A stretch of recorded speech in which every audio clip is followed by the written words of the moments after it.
हर हर महादेव, जय भोलेनाथ। नमस्कार, मैं साधना पांडे मार्गदर्शन पे आपका स्वागत करती हूँ। दोस्तों, मैं बात करूँगी आज बसंत पंचमी यानी सरस्वती पूजा शुभ मुहूर्त के बारे में। आज एक महा उपाय जानेंगे जिससे आपकी वाणी में अद्भुत वशीकरण आएगा। दोस्तों, कहा जाता है कि माँ सरस्वती की कृपा से व्यक्ति बहुत ज़्यादा ज्ञान से परिपूर्ण हो जाता है।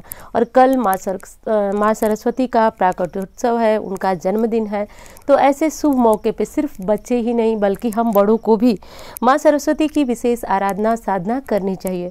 प्रायः हमारे दिमाग में एक साधारण सी बात आती है कि माँ सरस्वती की पूजा आराधना सिर्फ उन्हीं को करना चाहिए जो कि पढ़ाई लिखाई या फिर जो कि कला से जुड़ा हुआ कार्य करते हैं, सिर्फ उनको करना चाहिए।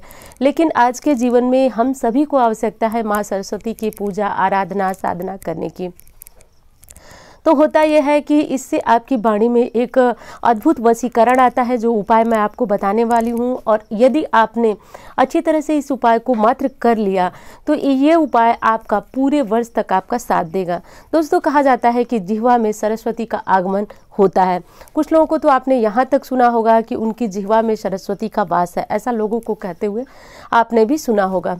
तो ये सारी चीज़ें क्या होती हैं? ये सारी चीज़ें यही होती हैं कि माता सरस्वती की कृपा सामने वाले व्यक्ति पर बहुत अधिक हद तक होती है, इसलिए उसकी बातों को कोई काट नहीं पाता है। तो आज ऐसा ही एक उपाय बताऊंगी जिससे कि आपकी वाणी में वशीकरण होगा। आप जैसे कि परिवार में ही कोई बात कह रही हैं, जैसे कि मान लीजिए आप गृहिणी हैं, बच्चे आपकी बात नहीं सुनते हैं, पति आपका कहना नहीं मानते हैं, तो ऐसा कुछ आपकी वाणी में एक कहें कि कुछ वशीकरण आ जाएगा, कुछ आकर्षण आएगा, जिससे कि आप जिससे भी जो बात कहेंगी वो आपकी बात टाल नहीं पाएगा। एक चीज़ और बता दूं कि ये कोई टोना टोटका नहीं है। आप ये मत समझिएगा कि टोना है टोटका है, आप जैसे गलत बात भी बोलेंगी और कोई आपकी बात मान जाएगा। मेरे कहने का मतलब कि आपकी आवाज़ में जो है वो बहुत ज़्यादा दम होगा, आपकी बातों में बहुत ज़्यादा लोगों को आकर्षित करने की शक्ति होगी। तो ये काम आप कर लीजिएगा। देखिए, सरस्वती पूजा को क्या करना ये है कि कुछ विशेष चीज़ें आपको ज़रूर चाहिए होती हैं, जैसे कि पीले फूल चाहिए होता है, माँ सरस्वती के लिए पीले वस्त्र चाहिए होते हैं, और माँ सरस्वती के लिए केसर यदि आप खरीद लेते हैं तो ये बहुत अच्छा है। वैसे तो पूजा पाठ जिनके घर में होती है विशेषकर मिल ही जाती है, और यदि नहीं मिल पाता है तो आप लोग के प्रश्न बहुत ज़्यादा आते हैं कि हल्दी का प्रयोग कर सकते हैं। तो जी बिल्कुल बिल्कुल कर सकते हैं, कोई समस्या नहीं कि आप हल्दी का प्रयोग नहीं कर सकते हैं, क्योंकि केसर जो है थोड़ी सी महंगी आती है, हर कोई खरीदना नहीं चाहता है। तो आप उसकी जगह पे हल्दी का तिलक वाला जो उपाय मैंने बताया है वो कर लीजिएगा। दूसरी चीज़ आपको बता दूं कि माँ सरस्वती की पूजा करने का जो शुभ मुहूर्त है वो भी आप इस वीडियो में जानेंगे। माँ सरस्वती की पूजा जो कि कल यानी कि सुबह 7:25 से दोपहर को 12:55 तक होगा। एक चीज़ और आपको बता दूं कि शाम को पूजा का कोई भी मुहूर्त नहीं है। शाम को भी लोग पूजा का मुहूर्त बता रहे हैं, लेकिन पंचांग के अनुसार शाम का कोई भी मुहूर्त नहीं है। वैसे भी माँ सरस्वती की पूजा जो शास्त्रों में बताई गई है वो अपराह्न काल में ही बताई गई है, यानी कि ना तो ब्रह्म मुहूर्त में बताई गई है और ना ही संध्या समय में। दोपहर के समय जैसे कि 7 बजे के बाद 8 बजे के बाद ऐसी पूजा करने का बहुत विशेष महत्व बताया गया है, क्योंकि माँ सरस्वती का प्राकट्योत्सव जो है अपराह्न यानी कि दोपहर को ही माना जाता है। वैसे तो आप देख ही रहे हैं कि जैसे ही वीडियो आ रही है वैसे ही इसकी कॉपी करके तुरंत जो है कि वीडियो बहुत ज़्यादा इस तरह की आ रही है।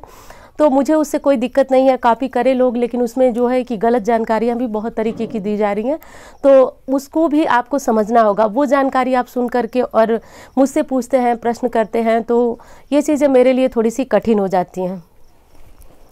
अब करना यह है दोस्तों कि सुबह सवेरे आपको जग जाना है। जैसे कि हर पूजा व्रत कोई भी आप करते हैं तो मैं बताती हूँ कि आपको सुबह सवेरे जग जाना है, और जगने के बाद आपको माँ सरस्वती का ध्यान अपने मन में करना है।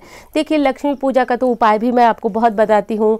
लगभग जो है हफ्ते में 1 या 2 वीडियो इस तरह की आती ही होगी, मुझे भी बहुत अच्छे से ध्यान नहीं है। हम सभी पूजा पाठ करते हैं, लेकिन माँ सरस्वती की कृपा ऐसी कही गई है कि जिस जातक के ऊपर माँ सरस्वती की कृपा होगी उसकी अधीन होती है माँ लक्ष्मी। तो ऐसा कहा जाता है कि यदि आपकी वाणी में सरस्वती का आगमन हो जाए तो एक बार यदि आपने माँ सरस्वती को प्रसन्न कर लिया तो आपकी वाणी जो है कि अक्षरशः सत्य होने लगती है।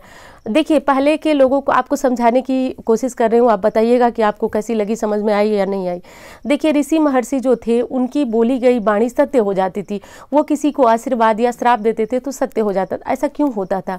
क्योंकि उनके अंदर बहुत ज़्यादा सत्यता होती थी। उनकी वाणी पे, उनकी जिह्वा पे माँ सरस्वती का आगमन होता था।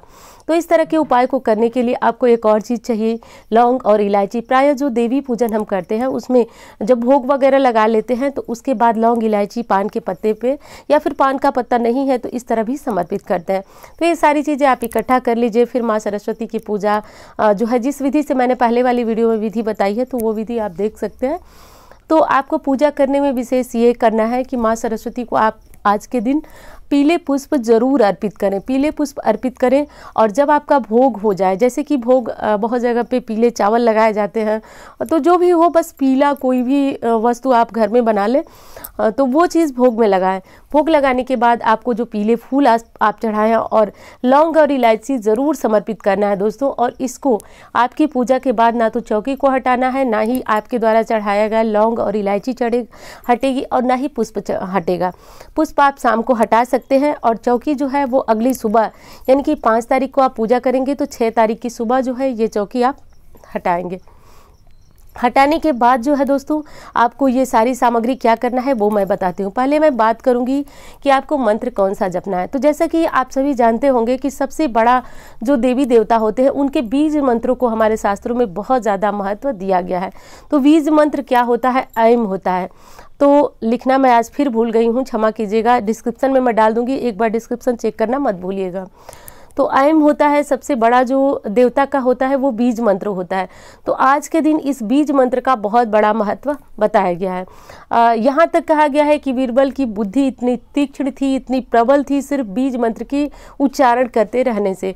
तो ऐसा आप कीजिएगा। दूसरी चीज़ आपको बता दूं कि ये उच्चारण ऐम जो है वो आप आज जितना ज़्यादा से ज़्यादा हो सकता है वो जपें, क्योंकि जो वशीकरण का अद्भुत काम करेगा वो मंत्र जपना ही करेगा।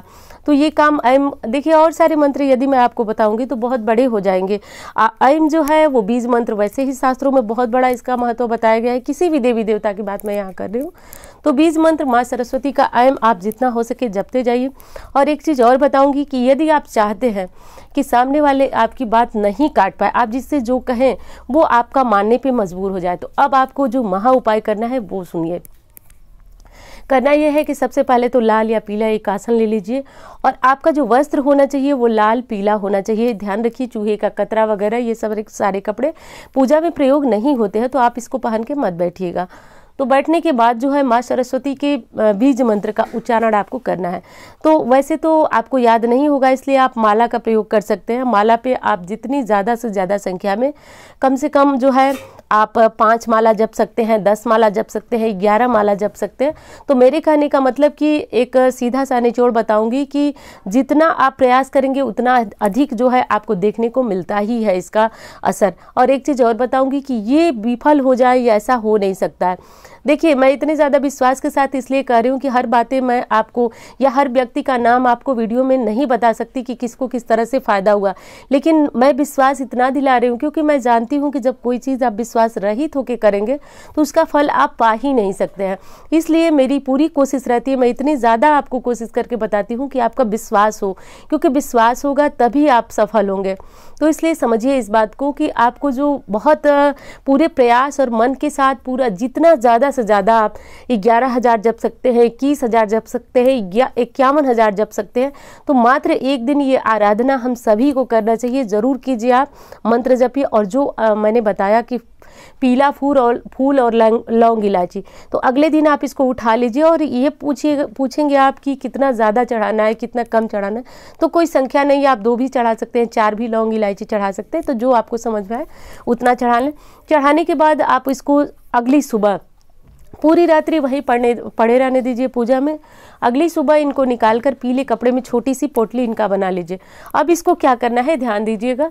इसको करना यह है कि जैसे कि आप प्रतिदिन यदि किसी काम पे जाते हैं, जैसे कि जिनका फील्ड वर्क है, उनको टोटल उनका पूरा काम उनकी वाणी पे, उनके बातों पे ही निर्भर होता है, क्योंकि जब वो अपनी वाणी से लोगों को आकर्षित करेंगे तभी लोग जो है उनके काम की प्रशंसा करेंगे, उनकी तरफ आकर्षित होंगे। तो ऐसा यदि काम है तो रोज़ आप इसको अपने पॉकेट में रख लीजिए या फिर अपने बैग में रख लीजिए, जहाँ भी रखना हो उसको रख लीजिए। लेकिन ये असर तभी करेगा जब वो आपके शरीर से स्पर्श होता रहेगा। तो इस बात को ध्यान रखिए कि वो जहाँ भी रखें आपके शरीर से स्पर्श होता रहे। यदि महिला है पर्स वगैरह में रख रही हैं तो वो पर्स हमेशा आपके हाथ में होना चाहिए। तो ये अद्भुत वशीकरण का उपाय है और इसमें कोई उल्टा, जैसे कि तंत्र शास्त्र में जो भी क्रियाएं की जाती हैं उल्टा प्रयोग भी उनका होता है, तो ऐसा कुछ नहीं है। ये बहुत ही सात्विक प्रयोग है, लेकिन इससे वाणी में अद्भुत वशीकरण होता है। जिन्होंने किया वो इसका बहुत सुंदर जो है वह रिजल्ट मुझसे बताए हैं। उनकी बात हुई मुझसे फ़ोन पे तो उन्होंने बताया कि बहुत अच्छा इसका प्रभाव आया, तो इसलिए मैंने आज ये वीडियो आपके लिए बनाई। दूसरी चीज़ आपको कहूँगी कि यदि आपको समझ में आती हो तो आप माँ सरस्वती की कोई जैसे कि कोई बच्चे हैं वो पहले से जपते आ रहे हैं मंत्र को, तो वो कोई भी मंत्र जो है बदले नहीं मेरे कहने से या फिर किसी के कहने से, क्योंकि जब आप मंत्रों को बदल देते हैं तो आपके द्वारा किया गया वो जप जो है लगभग अधूरा हो जाता है और उसका फल आपको प्राप्त नहीं हो पाता है। तो ऐसा न करें। और दूसरी चीज़ आपको बताऊंगी कि आप बहुत अच्छे से प्रेम से माँ सरस्वती का मुहूर्त भी मैंने बता दिया, आप इस उपाय को करें, पूजा करें। तो अगली चीज़ ये भी है कि आप जो फूल चढ़ा रहे हैं उसमें से आप ये ध्यान रखिए कि वो फूल आपका 1 साल तक आपके पास पड़ा रहेगा। उसमें आप कोई भी टेंशन ना लीजिए सूख गया टूट गया, बस उस पोटली को आप खोलिए मत और उसको अपने शरीर से स्पर्श होता रहे, इस चीज़ का ध्यान रखिए। तो दोस्तों मिलती हूँ इसी तरह के वीडियो के साथ। और एक चीज़ और कहना है कि मार्गदर्शन परिवार को जैसे आपने प्रेम दिया, सपोर्ट दिया, इस तरह से आप मुझे फेसबुक पे भी फॉलो कर सकते हैं, इंस्टा पे भी फॉलो कर सकते हैं। ये है मेरी आईडी और लिंक मैं डिस्क्रिप्शन में डाल दूंगी, तो वो भी चेक कर लीजिएगा। मंत्र भी मैं डिस्क्रिप्शन में डाल दूंगी। तो मिलती हूँ इसी तरह की जानकारी के साथ। धन्यवाद।